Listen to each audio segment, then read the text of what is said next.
My dad was a symbol of strength. I mean, my dad never cracked under pressure. My dad always seemed like he had the answers, even when he didn't.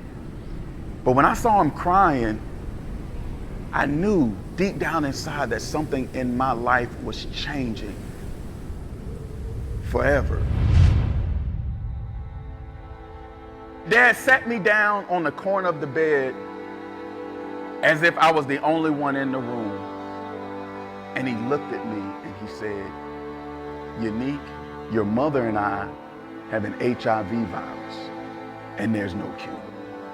So, at the age of 11, I find out that both of my parents are HIV positive. No more fancy vacations, no more luxury lifestyle, but worst of all, no more mom and dad. I didn't understand the value of pain.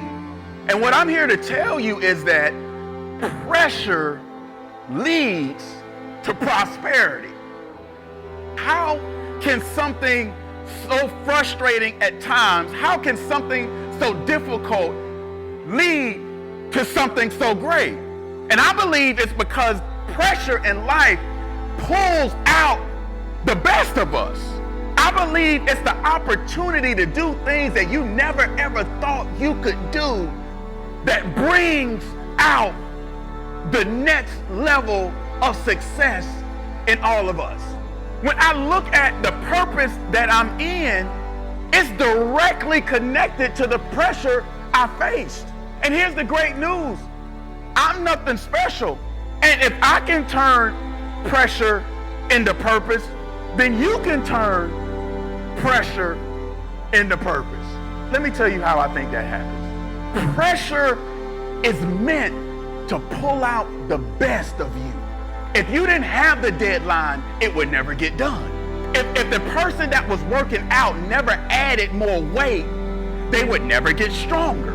The reason this perspective is important is because if you view pressure negatively, you will respond negatively. You handle pressure by being patient. What's frustrating about pressure is it's hard to really handle because you don't know if it's going to take away your opportunity for purpose. I remember thinking about, I'm losing both of my parents to AIDS. How am I ever going to be successful in life? I'm doomed to fail. But what I realized is that success doesn't happen in a moment. The life is not to the swift. Life comes to the steady. Greatness could be right around the corner. People will tell you you can't do things because they can't do it. People will try to convince you not to talk to a person because they don't like them. People will convince you not to take an opportunity because they want it. People grow based on their environment. We need the right voices in our life. If it wasn't for the people that God brought into my life during the most painful season, I would not be here today. And I want you to know that as you continue to grow as an executive, as you continue to level up in your leadership, I want you to be intentional about finding people who are better than you to add to your environment. You have the power to live a life purpose. No matter what pressure comes your way, you can win, because nothing can happen that has the power to steal your purpose if you choose to endure it versus exiting.